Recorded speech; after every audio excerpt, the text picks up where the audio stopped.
Right, hi guys. So we need to do acids and bases now because we also don't have I don't have the 9A's on Thursday because of Ascension Day. I'm going to have to work through this quite quickly this week. So this has to be done in this week so that you can complete some exercises on it. Now, okay, so please make sure you have these notes. If you don't have the notes or you can't print them, you must be able to at least access them. What I think you must do is, if you've got your books, just write neutralization reactions page 1, because we're on page 1. Okay, and then just fill in what you need to fill in, or little notes, so that when you are studying for your summative assessment later on, you use your notes on the screen if you need to, and you just check the notes that you're making.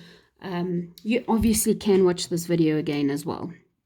Okay, so we're going to look at neutralization reactions. Now, this is when acids and bases react together with each other to form, well, not necessarily a neutral substance, but it is called neutralization because some of it will be neutralized. Okay, and this is the general equation. It's an acid and a base will always give you a salt and water. Now, if I was at school, I would have shown you all the different salts that we get. Please remember that NaCl, which is table salt, is not the only salt you get. You get hundreds of salts, okay, possibly thousands. Anything from potassium nitrate, lithium sulfate, all of these are salts. Okay, so it depends on what acid and what base is being added together and will make what salt. Okay, now I need you to learn these are the acids that I want you to know. We have weak acids like ethanoic acid, okay, and that is basically vinegar. So it's CH3COOH. This is an organic acid, so that's why it looks a bit weird. We've got citric acid, which comes in from lemons. We've got formic acid, which comes in ants. If any of you have eaten ants as a child, you'll taste that they're a bit sour or they would burn your tongue a little bit. That's because they have formic acid. If you have sour sweets, that has tartaric acid in it. Okay, that would also be a weak acid. Our strong acids, I need you to learn the strong acids. We have 3 only that you need to know. So, sulfuric acid, H2SO4 is sulfuric acid. Know the formula. That is used to make fertilizers. I know it seems like not a big deal to make fertilizers, but if without fertilizers, our farmers can't produce. Okay, and explosives, that's more like it. Okay, so we need sulfuric acid to make those 2 important things. Hydrochloric acid, we know it's found in the stomach. They also use it to make other fertilizers. Nitric acid, that's used for explosives and other things. Okay, so these are the acids I want you to know. The weak acid is ethanoic acid, citric, formic, and the strong acids are those. Now, you need to remember that you get strong and weak acids. Okay. Right. We also get bases. Now, you used to calling them alkalis, but we're going to be calling them bases from now on. So we get our weak bases, which is like ammonia. That's in handy Andy. So we use it as a cleaning product. Ammonia, we also have in our urine. You get that ammonia smell if you haven't had enough water and it's quite strong. You get that strong smell of ammonia. When I was at university, I learned a valuable lesson. We were doing a practical and I walked up to a beaker and I didn't really read the label properly and I sniffed it. And it was like 100% ammonia. It was so powerful. I just stood there. My lungs froze. I couldn't breathe in. I couldn't breathe out. I just stood there, and across the classroom, across the lab, I saw my lecturer wagging her finger at me, because you're never supposed to sniff anything in the lab. You're supposed to take your hand and gently waft the smell towards your nose if you need to smell it. So after minute, or it seemed like a whole load of minutes. I started breathing again, but carried on like normal. All right, so weak base, ammonia, not pneumonia, okay? That's a sickness of the lungs. Ammonia. We have metal oxides. Oh, and just one other thing, there's a difference between ammonia and ammonium, which is what we did in the previous section as well. Okay, so ammonia is the NH3 and it is a weak base. Any metal oxides, so iron oxides, so anything that has a metal with an oxide would be considered a weak base. Metal carbonates, like sodium bicarbonate, that is baking soda, we call it bicarb, that is also a weak base. Okay, our strong bases, which I want you to learn, I want you to learn all of these. Sodium hydroxide, this is drain cleaner, guys. If you've ever had your parents clean the drains with drain cleaner, you know how crazy dangerous that stuff is. You must see the warning labels. If you go to the shops, I know it's locked down, but if you do go to the shop, have a look and see if you can see the warning labels on drain cleaner. It's actually also called caustic soda. Ask your parents about it. All right, so potassium hydroxide, KOH, is also, notice something here. Bases here have an OH, the strong bases, and all the acids, strong acids here have H's. Okay, that's actually quite important. All right, so what we're going to do is we're going to look at underline or highlight the correct word. So remember I said to you we're looking at reactions, so neutralization reactions. So if I were to take a strong acid and add it to a strong base, I'm going to make a salt and water. That's what our general equation said. But because they are both strong, a neutral salt will be made. Okay, so you can use highlighters here if you want, if you can. So I'm going to highlight it green so that you have a memory of this. Okay, highlighted in green, neutral. Now if we had a strong acid with a little weak base, what do you think the salt's going to be? It is going to be acidic. Just think about it. The strong acid is going to overpower the weak base. Okay, don't make me do that voice again. Okay, a weak acid and a weak base will generally make a neutral as well. It's not very common to do that with a weak and weak, but anyway. Then we have a weak acid. So poor little weak acid with a very strong base, and we make salt and water. But this time, what's it going to be? It is going to be, I think it's a bit too dark. It's going to be a basic solution. Okay, so it's going to be a basic solution. So strong cancel each other out. They have a neutral salt. Okay, and when I say a solution, that salt is going to dissolve in the water. Now when we have a strong acid and a weak base, the strong always overtakes the weak, and so the salt that's going to be made will be acidic salt. Okay, when it dissolves in water, it's going to make a acidic solution. We have weak, neutral. A weak acid with a strong base, remember the strong base will overpower the weak acid and make a salt and water, where the salt is going to be basic when it dissolves in water and makes a solution. Okay, there are 3 different salts that I want you to learn. Okay, these are the different types of salt. We get a sulfate, a chloride, and a nitrate. Notice that it's ATE, not ITE, not IDE.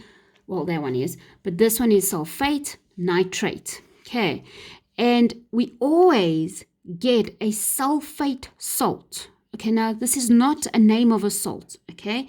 This is just part of a name of a salt. It's a type of salt, okay? So we get a sulfate from sulfuric acid. I think you get the link there. A chloride salt comes from hydrochloric acid.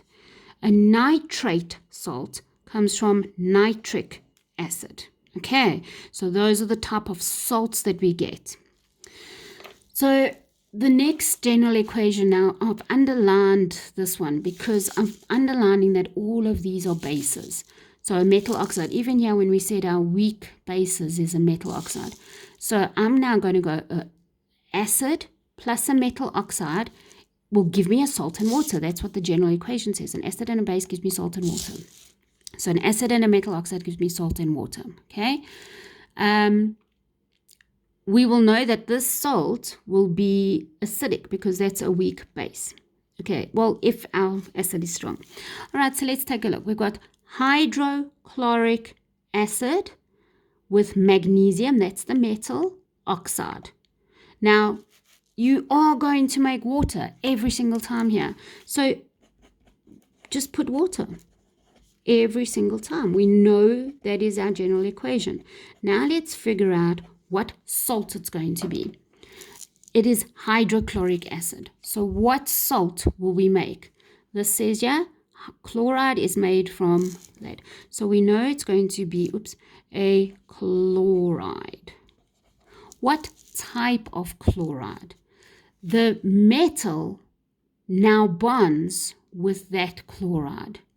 So we get magnesium chloride. I should have left a bit more space. Okay, magnesium chloride. This is our salt. Magnesium chloride and water. The next one is sulfuric acid. It's also magnesium oxide. So a metal, an acid and a base. And this is our oxides here. We'll give you salt and water. So we get magnesium sulfate. If you use an F here instead of a pH, that's fine. Americans generally use an F. All right, so sulfuric acid will make a sulfate salt. The metal from the oxide will bond with it and form a magnesium sulfate, and that is our salt. Don't forget the water. Nitric acid and aluminium oxide. So we will know we're going to get water because we have an acid and a base. And remember, you know this is going to be base because you're going to remember that they're bases. You're going to learn this off by heart that metal oxides are bases. Okay, so aluminium, what is it going to be? Nitric acid, so it is a nitrate. Okay, sulfuric acid and zinc oxide. So we have zinc sulfate. Okay, please notice the link. So we are using the the acid to get the type of salt. Okay, sulfuric acid makes that. We are taking the metal and bonding it with the salt. Okay, so please make note of that. The acid tells you the type of salt, and the metal in the base tells you what's going to bond with that type. Okay, so here we have iron chloride and water as products, and we have iron oxide. What is going to be the acid? It's a chloride salt, so it must be hydrochloric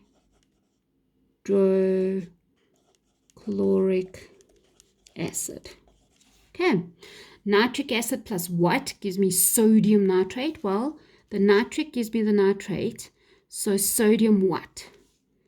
Sodium, and I am busy with oxides here, so it's sodium oxide. Okay, page 1 done. I'm going to go a bit faster now. So each one of these is a general formula, and each one I'm showing you, I'm underlining the base. Okay, the base. So the general equation of an acid and a base gives you salt and water is always applying here. Okay, so now we have metal hydroxide. Okay, so any metal hydroxide is an OH.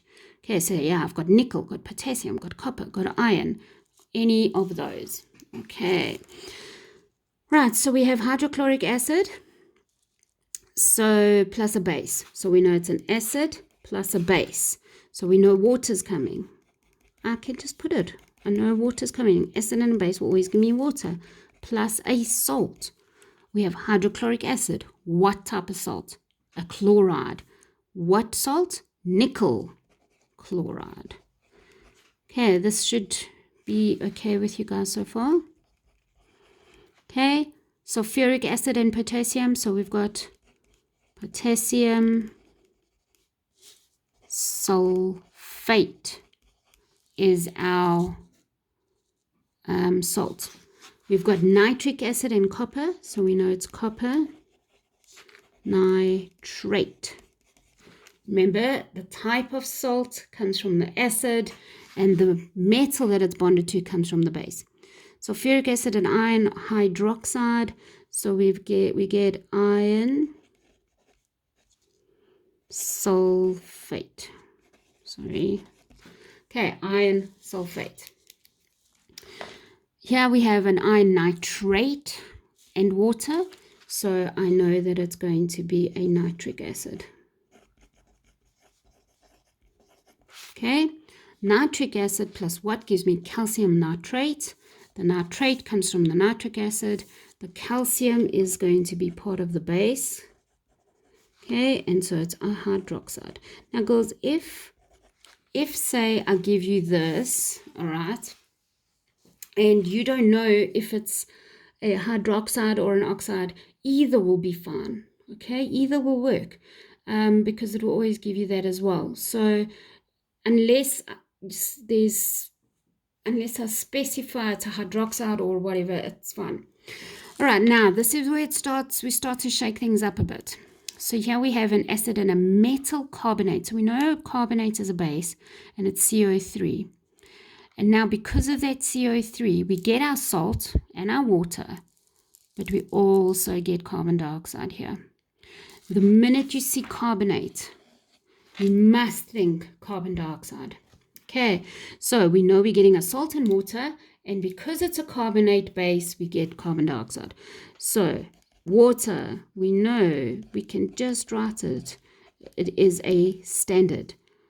Plus, we also know carbon dioxide. And now you've just got to figure out your salt, exactly like we've been doing. Our acid is hydraulic acid. So our hydraulic acid makes hydrochloric acid makes a chloride. There's an iron.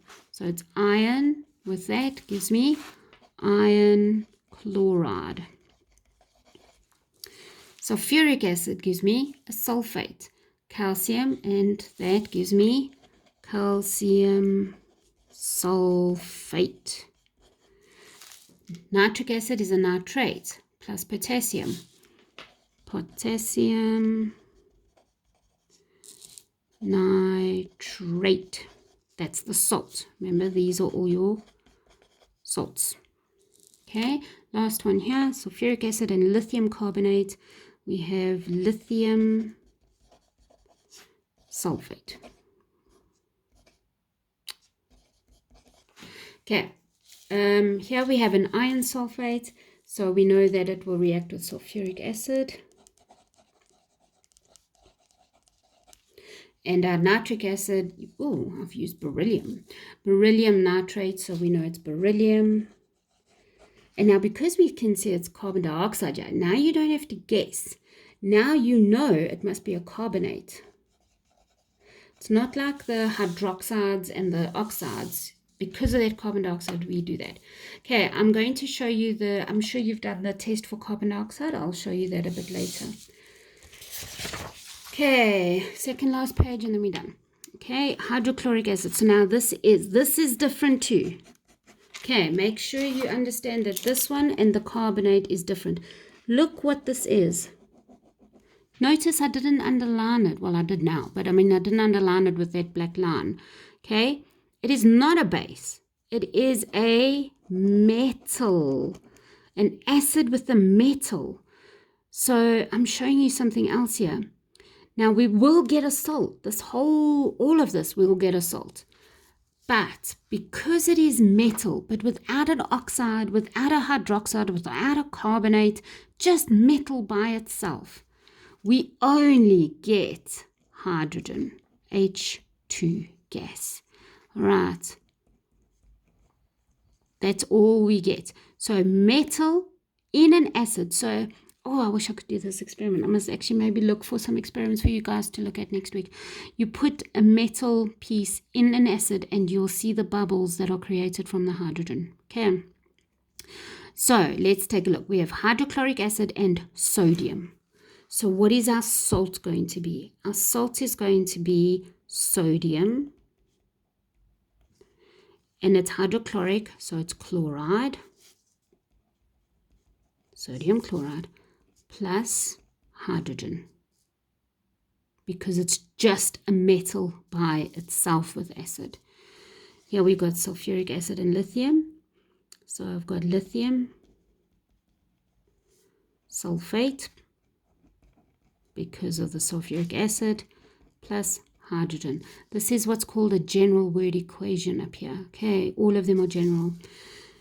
Now we've got zinc nitrate plus hydrogen. Sulfuric acid and iron sulfate plus hydrogen. Now, because it's only plus hydrogen, now you must know that this is only a metal, okay? And it's a nitrate, so it's nitric acid. Sulfuric acid with silver, just silver. Okay, because of the hydrogen. It's not water like the others. It's not carbon dioxide. So we know it's just a metal. I'm going to also show you the test for hydrogen later. Okay, so here we have a summary. These are the general equations you need to learn. Okay, I've given you a lot of application. An acid and a base gives you salt and water. An acid and a metal oxide gives you salt and water. An acid and a metal hydroxide gives you salt and water.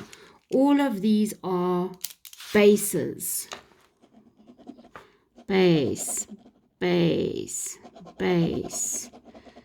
Okay, so that's why that works. This is also a base, but it's got something special. It's got the carbonate, which means we get the carbon dioxide. Okay, here we have metal on its own. And so, I'm trying to find the pen. And so I have just a metal, and so we have just that. But take note, every single one of them produces salt. Okay, you've got to remember which one does what.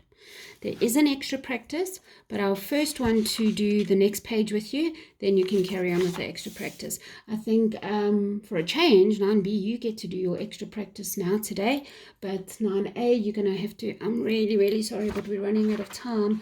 You're really going to have to do that for homework. Okay, all right, so test for hydrogen gas. So we see these bubbles in reactions and we go, oh, it's a gas. And we need to be able to tell what type of gas it is. So I'm going to talk you through 3 tests that people do to decide what gas it is.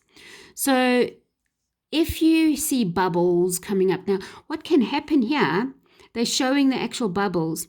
Now imagine you put soap in here, like a soapy solution, like bubble bath or something.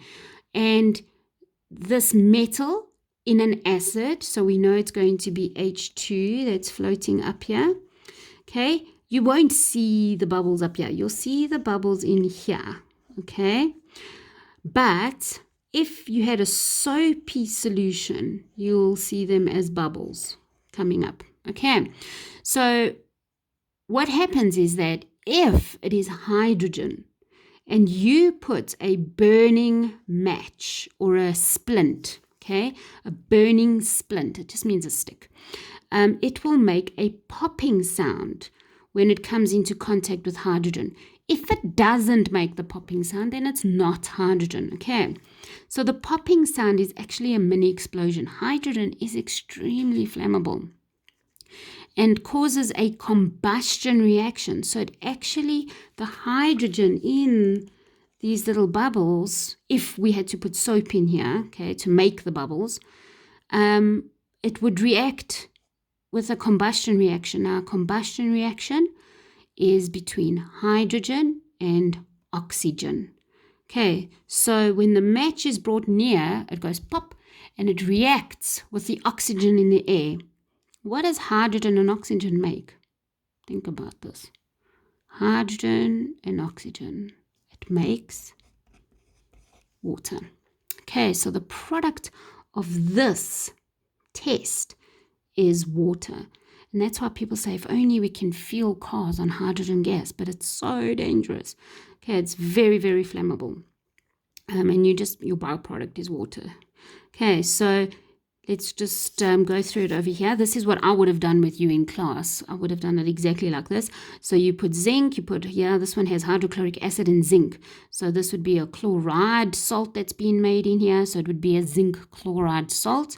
And here's hydrogen being released. So now you can't see the hydrogen because that's normally what you do.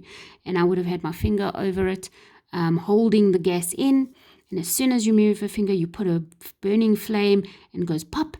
And you actually do find you get little water droplets on the side. So it looks like it's moist inside. Okay. Now, let's say you've got this gas and you're not sure what it is and you've put your burning match. Nothing happens. Okay. So now what you can do is you can go, let's test for oxygen. So you put a glowing splint. So a glowing splint, that means it's glowing. So it's as if we lit it and it was burning and then we blew it out, but it's still glowing, okay? And we put it in oxygen, well, what we think is oxygen. If it is oxygen, it'll catch a light again. That's what it'll do. I used to tell a story before. I probably would have told you the story as well. And I would have told you that the way people test if there's oxygen is they'll put the gas in a jar and they'll put a rat in the jar and close it. And if the rat dies, it wasn't oxygen. But that's just a joke. It's not really real. Okay, so that is the test for oxygen. Now, the test for carbon dioxide. So again, look here, you've got bubbles. There's like a straw inside that test tube. This is clear lime water. Now, please, girls, lime water is not made with limes. Okay, it's not an acid. It's actually a base. It's a calcium hydroxide. And it comes from limestone. That's where the lime comes from, limestone. Okay, and it's clear solution. And if carbon dioxide is bubbled through it, it slowly turns milky. So it means it becomes less transparent. It becomes opaque. Okay, it loses its transparency. And that's because it is making calcium carbonate with the carbon dioxide. And now you've tested for carbon dioxide. All right, so that is it. It is 27 minutes. So sorry for the long one. So now you've got 9B, you've got your extra practice to do. You will mark it in the next session. I see you, and you will do a task. Okay, thank you.